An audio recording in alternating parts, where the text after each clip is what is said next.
किसान साथियों, फसलों में ग्रोथ नहीं आ रही है, फसलों में पीलापन देखने को मिल रहा है और फसल की जो बढ़वार है वो एकदम रुक गई है। यानी कि फसल की ग्रोथ नहीं आ रही है। तो आज की इस वीडियो में हम आपको तीन ऐसे खाद बताएंगे, यानी कि तीन खाद, तीनों ही तबाही। यानी कि अगर उनको आप कॉम्बिनेशन में स्प्रे कर देते हैं अपनी फसल पे तो बहुत ही शानदार रिजल्ट देखने को मिलते हैं। फसल एकदम से हरी भरी आपको देखने को मिलेगी, ग्रोथ एकदम से फास्ट हो जाएगी। बहुत तेज ग्रोथ देखने को मिलती है। स्प्रे के 5 से 6 दिन बाद ही आपको रिजल्ट नजर आ जाते हैं और बहुत ही शानदार रिजल्ट हमें देखने को मिलते हैं। तो मैं चाहूंगा, अगर आपकी फसल की ग्रोथ कम है, आप चाहते हैं फसल हमारी एकदम तेजी से ग्रो करे, फास्ट ग्रो करे और फसल में एकदम हरापन आए, तो ये जो स्प्रे कॉम्बिनेशन है आपके लिए एकदम शानदार रहेगा और ये उत्पादन को बढ़ाने में हेल्प करेगा। यानी कि जो आपका उत्पादन है वो बेहतर होगा, फसल जल्दी से तैयार आपकी हो जाएगी। तो बहुत ही शानदार स्प्रे कॉम्बिनेशन है, स्पेशली सब्जी वाली फसलों के लिए। अगर वेजिटेबल्स क्रॉप लगा रहे हैं, किसी भी फसल पे स्प्रे कर दीजिएगा। टमाटर के अंदर, बैंगन के अंदर, मिर्ची के अंदर, आप गोभी के अंदर, बंद गोभी, फूल गोभी और भी बहुत सारी फसलें हैं, वेजिटेबल्स क्रॉप है, कुकुम्बर है, करेला है। यानी कि ये भी बेल वाली फसलों पर भी आप इसका यूज कर सकते हैं। तो बहुत ही शानदार स्प्रे कॉम्बिनेशन है। डिटेल में समझेंगे इसके बारे में। और उससे पहले अगर आपने अभी तक चैनल को सब्सक्राइब नहीं किया है तो प्लीज सब्सक्राइब कर लीजिएगा और वीडियो अच्छा लगे तो लाइक भी कीजिएगा और कमेंट भी जरूर कीजिएगा और ज्यादा से ज्यादा किसानों के साथ इसको शेयर भी कीजिएगा ताकि हम ज्यादा से ज्यादा फार्मर तक पहुंच सके। तो चलिए जानते हैं इसके बारे में डिटेल में।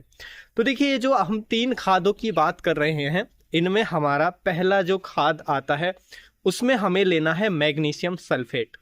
और देखिए, मैग्नीशियम सल्फेट लेना है। दूसरा, इसके साथ हमें कॉम्बिनेशन में लेना है हमारा जिंक सल्फेट। तीसरा हमें लेना है फेरस सल्फेट। देखिए, इनको एक तो सही कॉम्बिनेशन में मिलाना, यानी कि सही डोज के साथ मिलाना बहुत जरूरी है। अगर आपने गलत डोज के साथ उपयोग किया अपनी फसल पे तो वहां पे बर्निंग आ सकती है, फायदों की जगह नुकसान भी हो सकते हैं। इसलिए इनका जो कॉम्बिनेशन करेंगे वो एकदम सही डोज के साथ कॉम्बिनेशन करेंगे।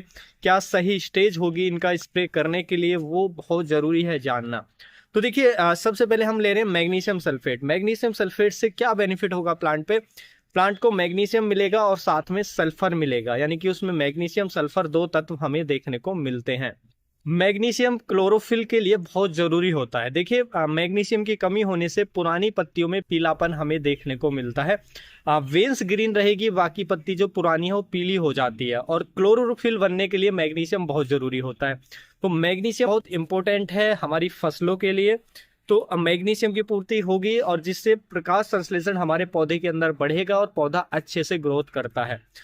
और मैग्नीशियम प्रॉपर जाने से जो एंजाइम एक्टिविटी है वो भी प्रॉपर होती है प्लांट के अंदर, जिससे पौधे की जो ग्रोथ है हमें अच्छी देखने को मिलती है। उसके साथ साथ सल्फर भी हमें इसमें मिलता है। तो सल्फर के बेनिफिट क्या हैं? देखिए, सल्फर जाने से आप जानते हैं सल्फर फंजीसाइड का भी काम करता है। सल्फर पौधे में क्लोरोफिल को बढ़ाता है और सल्फर से अच्छी ग्रोथ, हमें ग्रीनिश इफेक्ट देखने को मिलता है प्लांट के अंदर। तो बहुत जरूरी होता है सल्फर भी, और सल्फर की कमी भी देखी जाती है जिससे ग्रोथ अच्छी नहीं आती है। सल्फर की कमी से हमारे नई जो पत्तियां हैं उनमें पीलापन नजर आता है और पौधे की ग्रोथ रुक जाती है। तो सबसे पहले मैग्नीशियम सल्फेट हम इसमें ऐड करेंगे। उसकी जो डोज हमें रखनी है मैग्नीशियम सल्फेट की, वो हमें लेना है 500 ग्राम 200 लीटर पानी के लिए। किसी भी सब्जी वर्गीय फसल पे उपयोग कर रहे हैं, स्प्रे कर रहे हैं, डोज यही आपको रखनी है जो मैं बता रहा हूँ। 500 ग्राम पर एकड़, यानी कि 200 लीटर पानी में, यानी कि 2.5 ग्राम पर लीटर पानी में मिक्स करके यूज करेंगे। और देखिए, इन जो भी मैं आपको खाद बता रहा हूँ इनको सभी को अलग अलग पहले थोड़े थोड़े पानी में अलग अलग घोलना है, बाद में पूरे फिर सबको एक साथ टैंक में मिक्स करना है। तो मिक्सिंग ऐसे करनी है। उसके बाद हमें दूसरा लेना है, उसमें आता है हमारा जिंक सल्फेट खाद। जिंक सल्फेट आप 33% वाला ले सकते हैं। जो हम क्योंकि उसमें हाई परसेंटेज होता है तो उसी के हिसाब से मैं आपको डोज बताऊंगा। तो देखिए, जिंक सल्फेट लेने से क्या बेनिफिट मिलेगा, तो यहाँ भी हमें प्लांट में सल्फर जाएगा, साथ में जिंक। जिंक पौधे की ग्रोथ के लिए, तेज ग्रोथ के लिए बहुत जरूरी होता है। पौधे में हरापन लाने के लिए, पौधे को हरा भरा रखने के लिए जो जिंक है बहुत इंपॉर्टेंट होता है। तो जिंक हमारे प्लांट के अंदर ऑक्सिन हार्मोन को बढ़ाता है, जिससे फूल अधिक आते हैं, फ्लावर अच्छे आते हैं, पौधे की बढ़वार अच्छी होती है, फ्लावर ड्रॉप रुकता है। तो बहुत सारे बेनिफिट जिंक के होते हैं। और जिंक की कमी भी, ज्यादातर जो हाई पीएच मिट्टी है उनके अंदर जिंक पौधे को प्रॉपर मिल नहीं पाता है, जिसकी वजह से आप बहुत सारे खाद डालते हैं लेकिन जिंक की कमी के कारण आपकी फसल की ग्रोथ अच्छी नहीं आती है, फसल की बढ़वार अच्छी नहीं आती है, फसल में पीलापन आता है। तो इसलिए जिंक बहुत ज़रूरी खाद हो जाता है यहाँ पे, जो बहुत सारे बेनिफिट देगा आपकी फसल में स्प्रे से देने पर। और जिंक की प्रॉपर पूर्ति होने से फसल हरी भरी होगी, ग्रोथ अच्छी आएगी। और स्प्रे के माध्यम से ही हाई पीएच सॉइल में हमें जिंक को पूरा करना चाहिए, जिससे ये श्योर हो जाता है कि हाँ जिंक की पूर्ति हो जाती है स्प्रे से। तो जिंक सल्फेट और उसमें सल्फर भी है, वो सब बेनिफिट मिलेंगे जो मैंने आपको सल्फर के बताए। तो इसका जो डोज आपको रखना है वो रखना है 300 ग्राम 200 लीटर पानी के लिए, यानी कि 1.5 ग्राम पर लीटर पानी में मिला करके आप इसको भी मिक्स कर लेंगे अलग पानी में। उसके साथ साथ एक और खाद हमें लेना है फेरस सल्फेट खाद। फेरस सल्फेट, इसमें लोहा होगा और इसमें भी सल्फर होगा।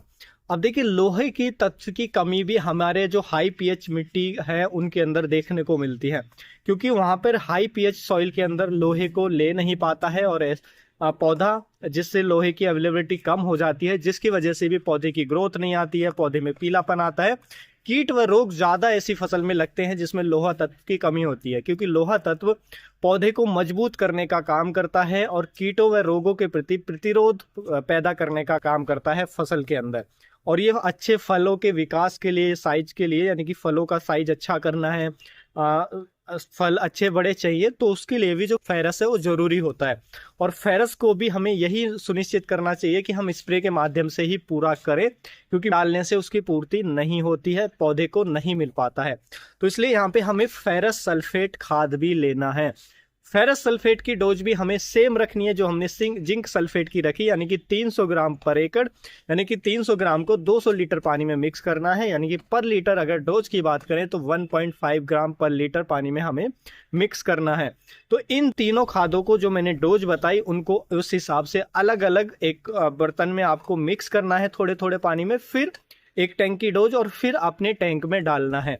अलग अलग सॉल्यूशन हमें इसका तैयार करना है, फिर एक साथ मिक्स करके स्प्रे करना है। इस पे हमेशा ये ध्यान रखें कि शाम के समय ही करना है। तो आप देखेंगे इसके स्प्रे के मात्र 6 से 7 दिन बाद आपको बहुत ही शानदार रिजल्ट देखने को मिलेंगे। फसल जो है आपकी एकदम बूम कर जाएगी और फसल में एकदम हरापन आपको देखने को मिलेगा। अब देखिए इसके जो स्प्रे हैं हम किन किन अवस्था में ले सकते हैं। इसके स्प्रे आप 2 ही ले लीजिए, 2 से ज़्यादा जरूरत भी नहीं है। 2 स्प्रे में पूरा हो जाता है और कमाल के रिजल्ट हमें देखने को मिलते हैं, सारे तत्व पूरे हो जाते हैं। पहला जो स्प्रे है आपको लेना है वो लेना है प्लांटिंग या बुवाई के 20 से 25 दिन बाद, यानी कि जब वेजिटेटिव स्टेज जो है वानस्पतिक ग्रोथ शुरू होती है उस स्टेज में पहला स्प्रे आपको लेना है। और पहले स्प्रे के 20 दिन बाद या 25 दिन बाद दूसरा स्प्रे आप रिपीट कर सकते हैं। 2 स्प्रे कर दीजिएगा, बहुत ही अच्छे रिजल्ट देखने को मिलेंगे। फसल एकदम हरी भरी होगी, फसल पे की ग्रोथ एकदम शानदार आपको देखने को मिलेगी। स्प्रे हमेशा शाम के समय करें, ये आपको ध्यान रखना है। और इसके साथ और कुछ ना मिलाएं, केवल ये सल्फेट फॉर्म की जो मैंने तीनों खादें बताई आपस में इजीली कंपेटेबल हो जाती है और हमें इनके अच्छे रिजल्ट देखने को मिल जाते हैं। तो आप इनका उपयोग करके बेनिफिट ले सकते हैं। तो उम्मीद है किसान भाइयों जो आज की जानकारी है आपको अच्छी लगी होगी। जानकारी अच्छी लगी तो वीडियो को लाइक, शेयर एंड सब्सक्राइब करना बिल्कुल ना भूलें। फिर मिलेंगे हम आपको एक और नई वीडियो में नई जानकारी के साथ। तब तक के लिए आप अपना ख्याल रखें। धन्यवाद।